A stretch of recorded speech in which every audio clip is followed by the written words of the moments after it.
ito ay rated SPG, striktong patnubay at gabay ng magulang ang kailangan. Galit na galit nga si Senyor Facundo kay Madonna dahil nawala ang brilyanteng star Venus. Napakalaking kapalpakan ito dahil ito lang ang paraan para maibigay ni Senyor Facundo ang pera ng mga Montenegro. Nabawasan tuloy ang tiwala ni Senyor Facundo kay Madonna, kaya si Tanggol na ang papalit sa kanya. Si Tanggol ang laging nasa tabi ni Senyor Facundo kapag may transaksyon ito.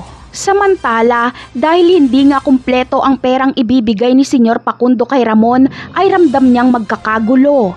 Kaya sa oras ng kasal ni Catherine at David ay isasama ni Senyor Facundo ang buong puwersa ng kanyang mga tauhan.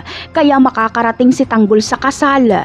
Ngunit si Tanggol na kaya ang makakabisto sa pagkatao ni David?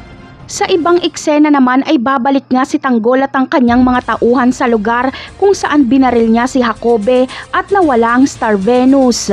Babalikan nila ang brilyante at itinago lang pala ito ni Tanggol sa damuhan. Kaya noong makita ito ni Tanggol ay tuwang-tuwa ang kanyang mga kaibigan dahil kapag maibenta nila ito ay siguradong yayaman na sila. Sa kabilang banda naman ay nangihinayang nga si Ramon sa gaganaping kasal dahil mas maganda daw sana kung masasaksihan ni Marites ang kasal ni Tanggol. Iniisip ni Ramon na mas magiging masaya ang kanyang anak kung nandyan ang nanay nito sa oras ng kanyang kasal. Sa tingin nyo, posible kayang gumawa ng paraan si Ramon para makadalo si Marites sa kasal ng impostor na Tanggol?